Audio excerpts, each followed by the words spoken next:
Começa agora o Gospel News. Hoje é quarta-feira, dia 4 de junho de 2025. E eu sou Karen Crisóstomo. Nós vamos juntos aqui pela Rede Gospel de televisão e também pelo YouTube, Rede Gospel TV Oficial, com as principais notícias do Brasil e do mundo. Vamos aos destaques de hoje. Pesquisa Quest mostra que desaprovação do governo Lula chegou a 57% dos brasileiros.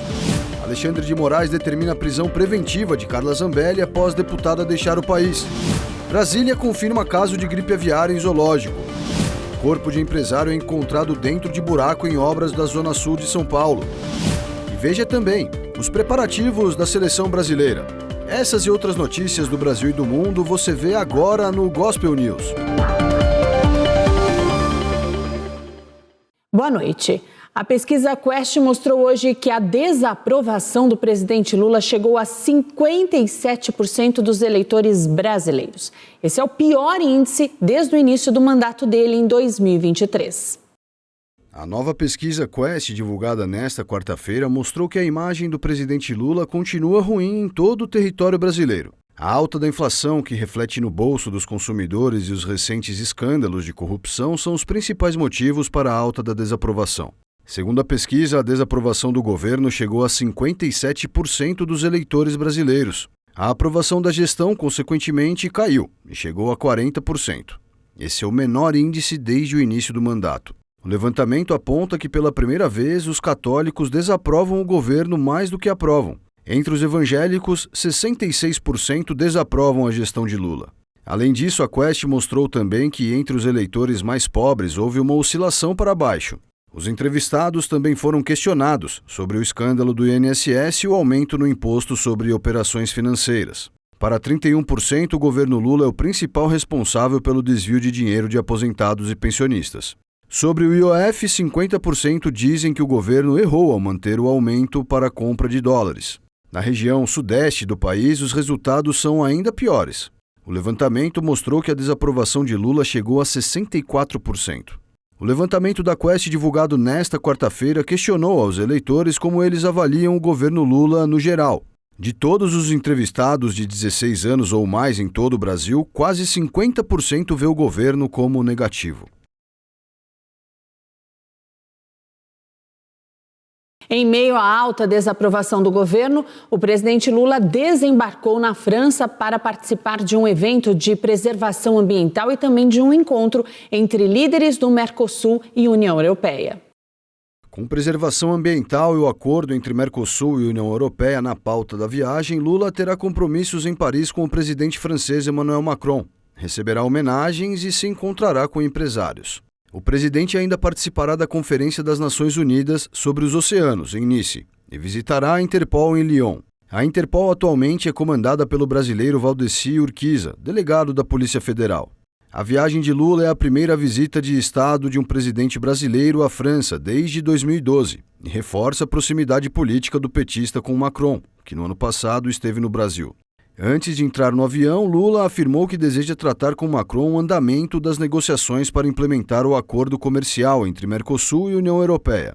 A França é um dos países críticos ao acordo, em especial por conta da posição de seus produtores rurais. Em Paris, Lula e ministros participarão de uma cerimônia que certifica o Brasil como país livre de febre aftosa, sem vacinação, status concedido pela Organização Mundial de Saúde Animal. De acordo com associações do setor, o título pode ajudar na abertura de novos mercados internacionais para a carne brasileira, já que alguns países compram apenas de locais com este status. O Banco Central do Brasil lançou hoje o Pix Automático, uma nova modalidade de pagamento para contas recorrentes como energia, água, mensalidade escolar, taxa de condomínio e assinaturas. Com a ferramenta, o usuário vai poder autorizar a cobrança uma única vez e as contas serão pagas automaticamente, sem precisar repetir o processo a cada novo vencimento. Essa nova configuração vai estar disponível a partir do dia 16 deste mês. O presidente Lula anunciou mais de 800 milhões de reais ao Instituto Brasileiro do Meio Ambiente e dos Recursos Naturais Renováveis, o IBAMA. O anúncio ocorreu no Palácio do Planalto, com a presença da ministra do Meio Ambiente e Mudança do Clima, Marina Silva, do presidente do Banco Nacional de Desenvolvimento Econômico e Social, Aloysio Mercadante, e do presidente do IBAMA, Rodrigo Agostinho. Com prazo de 60 meses para execução, o fortalecimento da fiscalização ambiental para o controle do desmatamento ilegal na Amazônia promete ampliar a presença do Estado na Amazônia Legal e modernizar a resposta ao desmatamento. O projeto investirá na compra de helicópteros de grande porte com proteção balística, drones de alta tecnologia e a construção de bases aéreas e helipontos na floresta.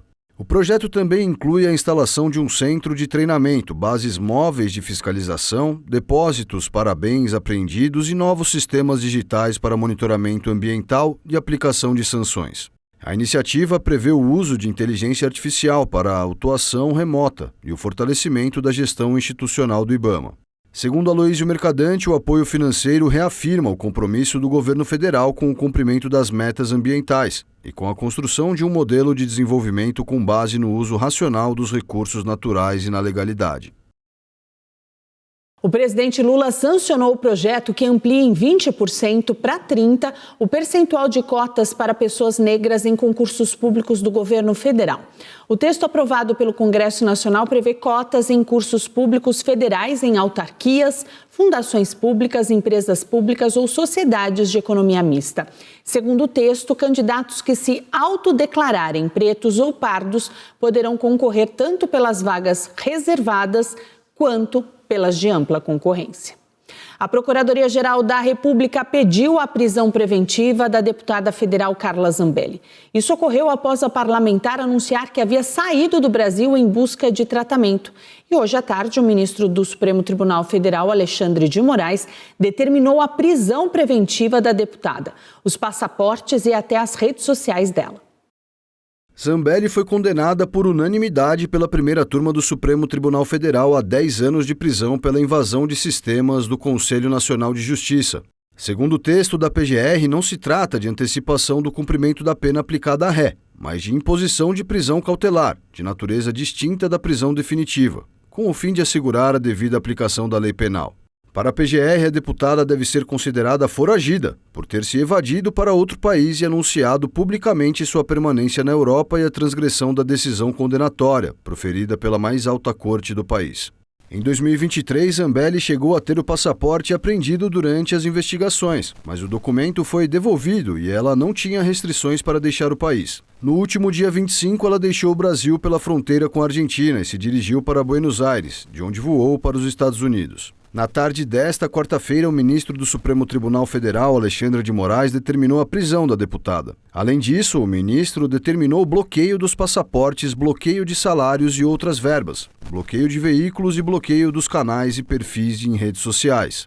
Sobre o bloqueio dos salários e outras verbas da parlamentar, Moraes determinou que o presidente da Câmara dos Deputados, Hugo Mota, seja imediatamente comunicado da decisão para fins do cumprimento. Após a decisão de Alexandre de Moraes, Carla Zambelli afirmou que a decisão do ministro é ilegal, inconstitucional e autoritária.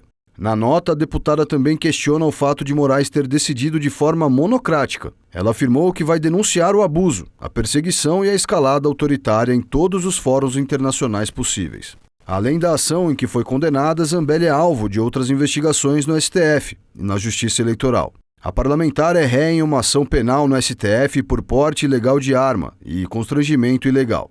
O caso se refere ao episódio de outubro de 2022, quando ela sacou uma arma e perseguiu pelas ruas de São Paulo um apoiador de Lula. O governo de Brasília confirmou um caso de gripe aviária no zoológico da capital. O local foi fechado na semana passada e vai permanecer assim até o próximo dia 12, se não surgirem novos casos. Um caso de gripe aviária foi confirmado no Zoológico de Brasília. O parque foi fechado na semana passada após a morte de 2 aves silvestres em um momento de surto da doença. O Brasil, o maior exportador mundial de carne de frango, suspendeu os envios do produto para 24 países devido a um surto de gripe aviária que começou em meados de maio. O zoológico da capital fechou ao público em 28 de maio, depois que um pombo e um pato foram encontrados mortos em suas instalações e considerados casos suspeitos da doença. A Secretaria de Agricultura do Distrito Federal informou que as amostras confirmaram que foi detectado um caso de influenza aviária de alta patogenicidade no Zoológico de Brasília. E acrescentou que a interdição vai ser mantida até o dia 12 de junho, caso não ocorram novos casos no local. Segundo o Ministério da Agricultura, 5 focos de gripe aviária foram detectados no país nas últimas semanas. O primeiro caso foi registrado em 16 de maio em uma fazenda no Rio Grande do Sul. E o ministro da Agricultura e Pecuária, Carlos Fávaro, confirmou hoje que o foco de gripe aviária em Montenegro, no estado do Rio Grande do Sul, foi contido e que a doença não se espalhou para fora da granja. Esse caso é investigado há 3 semanas e foi o primeiro a ser registrado em uma granja comercial. O Estado de Israel confirmou que neutralizou dezenas de suspeitos após avançarem contra os soldados na faixa de Gaza. Essas crianças choram a morte da mãe em Gaza. A mulher foi alvejada perto de um centro de distribuição de ajuda humanitária no sul do território palestino, onde, segundo o exército israelense, soldados abriram fogo contra suspeitos que avançavam em sua direção. Ela foi buscar comida para os filhos, já estavam há 1 mês sem pão. Ela estava na casa da sobrinha, na área de Atar, e saiu para conseguir comida para eles. Foi isso que aconteceu.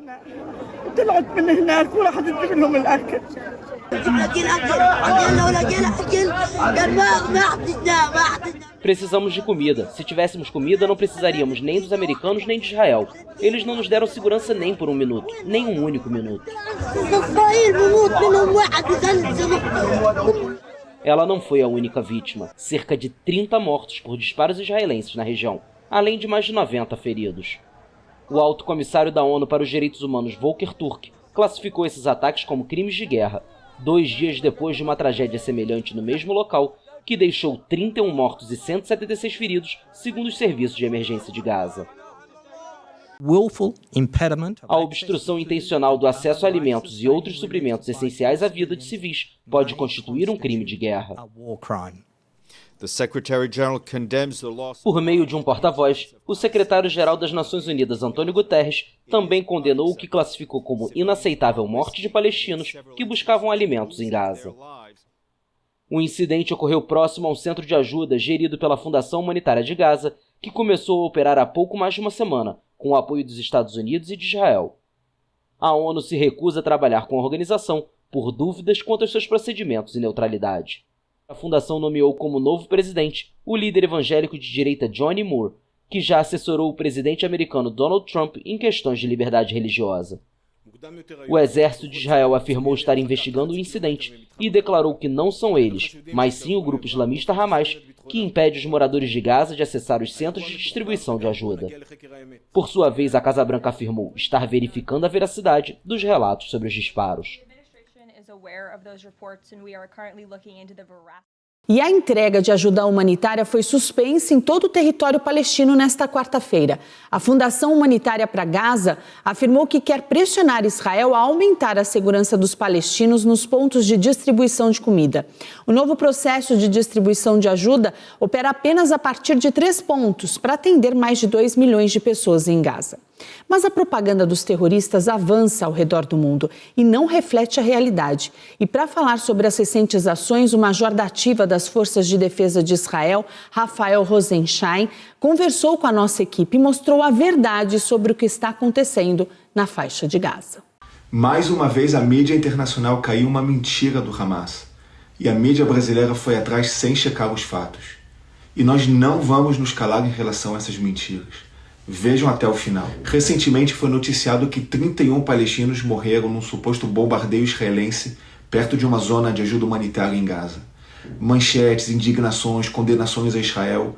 Tudo com base em quê? Em fontes do Hamas. Fontes do Ministério de Saúde de Gaza, que é o Hamas fantasiado de ministério. Alguns dias depois, a mídia internacional começou a se envergonhar por essa falta de profissionalismo, de objetividade, de parcialidade, de falta de comprometimento com os fatos. Porque provamos que não houve nenhum ataque israelense nesse local. Foi um tiroteio causado por palestinos, segundo investigações independentes. O Washington Post, por exemplo, reconheceu o erro. Vejam, isso foi o que eles publicaram recentemente, acusando Israel de abrir fogo contra civis que estavam coletando ajuda humanitária, causando a morte de 31 civis. Ontem eles se retrataram. Vejam o que eles publicaram ontem. Correção. Excluímos a publicação abaixo porque ela e as versões anteriores do artigo não atendiam aos padrões de imparcialidade do post. Mas e a mídia brasileira com diversas publicações sobre esse caso, acusando Israel de matar 31 palestinos? Nenhuma retratação, nenhum pedido de desculpas. Parece que quando a notícia é contra Israel, mesmo que a fonte é o Hamas, um grupo terrorista, a checagem dos fatos, a análise, desaparecem. E quem sofre com isso? A verdade. E também os próprios palestinos. Entendam de uma vez por todas. Narrativas mentirosas só alimentam o conflito. A verdade precisa ser mais forte que a propaganda. Quando as narrativas vencem, o povo de Israel pode até ser acusado de vitimismo quando se defende de grupos terroristas. O Kremlin garantiu nesta quarta-feira que o ataque reivindicado pela Ucrânia contra a ponte que liga a península da Crimeia ao território russo não causou danos. As autoridades de Kiev afirmaram que o ataque causou danos graves e divulgaram um vídeo não autenticado que mostra uma explosão subaquática perto de um pilar da ponte. O porta-voz do Kremlin, Dmitry Peskov, confirmou em entrevista coletiva que houve de fato uma explosão, mas garantiu que nada foi danificado. Centenas de incêndios florestais que forçaram a evacuação de mais de 26 mil pessoas avançam no Canadá. As colunas de fumaça chegam até a Europa. Os incêndios florestais avançavam no Canadá com densas colunas de fumaça que afetaram milhões de canadenses e americanos. Alertas foram emitidos em algumas áreas do território canadense e em estados vizinhos dos Estados Unidos devido à perigosa qualidade do ar. Nesse mapa, é possível ver as enormes colunas de fumaça que chegaram até a Europa, de acordo com um relatório da Agência de Monitoramento Climático da União Europeia. Devido à sua grande altitude, não representam um risco imediato para a saúde, segundo o Serviço de Monitoramento Atmosférico Copérnicos, mas é provável que deixem o céu nublado. Havia 208 incêndios ativos em todo o Canadá. Metade estava fora de controle. As mudanças climáticas aumentaram o impacto dos fenômenos meteorológicos extremos no Canadá, que ainda se recupera do verão de 2023, quando 15 milhões de hectares de florestas foram devastados pelo fogo. O presidente dos Estados Unidos, Donald Trump, assinou um decreto aumentando as tarifas sobre o aço e o alumínio para 50%. O presidente dos Estados Unidos, Donald Trump, assinou um decreto que aumenta as tarifas sobre as importações de aço e alumínio de 25% para 50%, por considerar esses dois setores estratégicos. O decreto especifica que as novas tarifas vão entrar em vigor nesta quarta-feira. Desde que retornou à presidência em janeiro, Trump impôs tarifas generalizadas a aliados e adversários, medidas que abalaram a ordem comercial global e agitaram os mercados financeiros. O republicano também impôs tarifas aduaneiras de 25% a produtos específicos como o aço, o alumínio e os automóveis. Em 2024, os Estados Unidos importaram cerca de metade do aço e alumínio utilizados no país. O Canadá é o maior fornecedor de aço, seguido pelo Brasil e México, com produtos destinados a outras indústrias, como automotivo e construção civil. A Argentina é a sexta maior fornecedora de alumínio. A Organização para a Cooperação e Desenvolvimento Econômico, a OCDE, reduziu a previsão anual de crescimento econômico mundial devido às tensões comerciais e às incertezas provocadas por Donald Trump, que terão um impacto na economia americana. O México vai pedir ao governo americano para ser excluído da tarifa de 50%, essa que nós mostramos agora. As novas regras entraram em vigor nesta quarta-feira. O governo do México disse que pedirá aos Estados Unidos para ser excluído da sobretaxa de 50% sobre o aço e o alumínio. O presidente americano Donald Trump assinou o decreto aumentando as tarifas sobre esses produtos de 25% para 50%. O México é um dos países mais vulneráveis às tarifas de Trump, já que 80% de suas exportações têm como destino os Estados Unidos, seu maior parceiro comercial. Pediremos na sexta-feira que o México seja excluído, disse a jornalistas o secretário de Economia, Marcelo Ebrard, que classificou a medida de injusta, insustentável e inconveniente.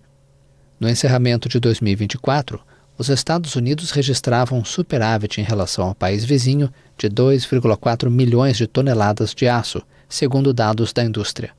O Canadá é o principal fornecedor de aço dos Estados Unidos, seguido por Brasil e México, com produtos destinados aos setores automotivo e de construção.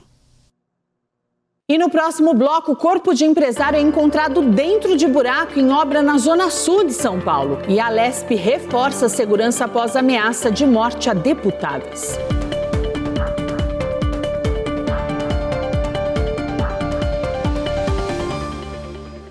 MC Pose do Rodo foi solto da prisão após um habeas corpus apresentado pela defesa do lado de fora. A cena chamou a atenção.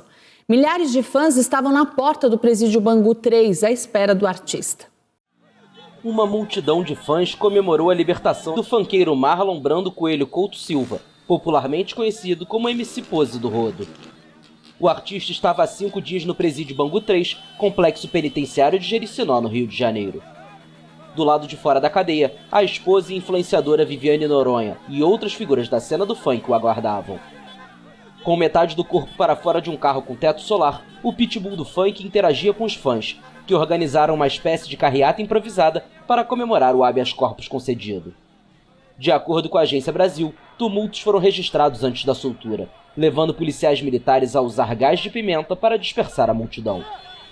O funkeiro foi preso na última quinta-feira em casa por supostamente incitar o crime em suas músicas e por alegadas ligações com o Comando Vermelho, uma das facções criminosas mais perigosas do Brasil.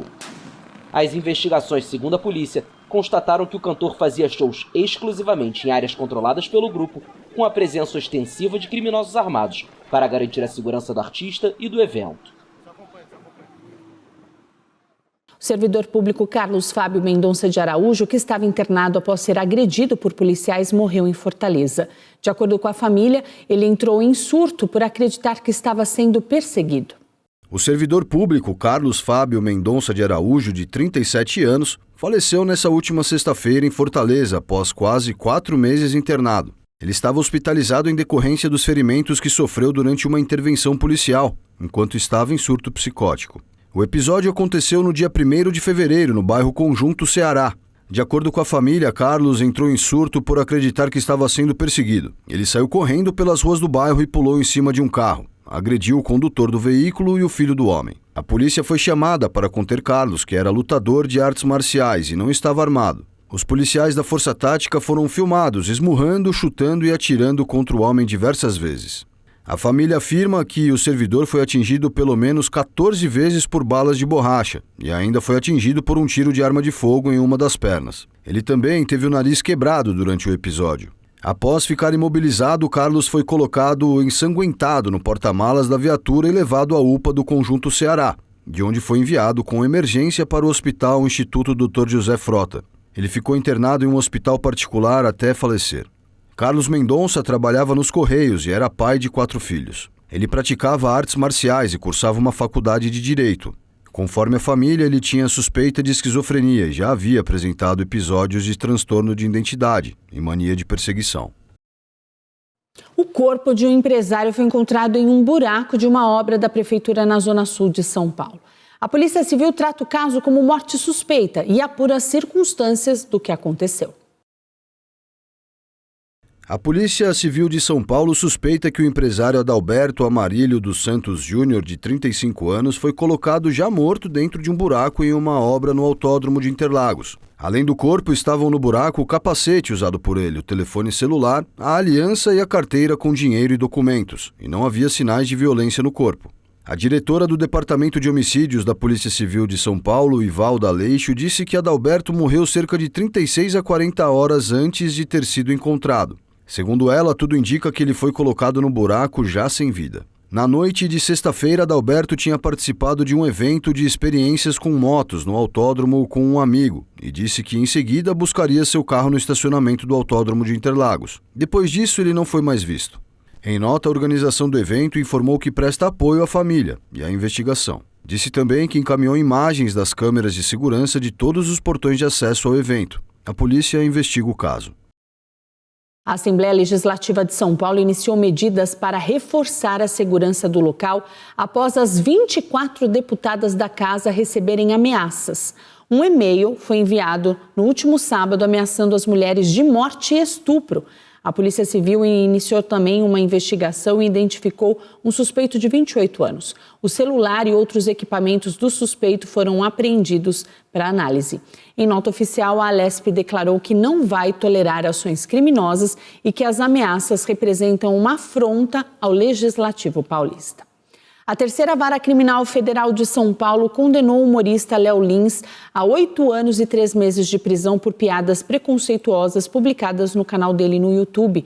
Um vídeo publicado em 2022 soma mais de 3 milhões de visualizações. Segundo o Ministério Público Federal, o vídeo com comentários que zombavam de diversas minorias chegou à marca de 3 milhões de visualizações. A Justiça atendeu o pedido do Ministério Público Federal de condenar o artista ao regime fechado. Além da pena a cumprir, o réu deve pagar uma multa de 1.170 salários mínimos de 2022, cerca de R$ 1.400.000, além de uma indenização de R$ 303.000 por danos morais coletivos. Na decisão, a Justiça apontou como agravante o fato de as declarações terem sido feitas em um contexto de descontração, diversão ou recreação. No vídeo em questão, o humorista faz durante um show uma série de piadas contra negros, idosos, obesos, soropositivos, homossexuais, povos originários, nordestinos, evangélicos, judeus, além de pessoas com deficiência. O texto da decisão ressalta que o vídeo estimula a propagação da intolerância e violência verbal. Para a Justiça, o humor não é um passe livre para cometer crimes de ódio, preconceito e discriminação. A seguir, Microsoft anuncia reforço de cooperação cibernética com a União Europeia e os preparativos da seleção brasileira para a data FIFA.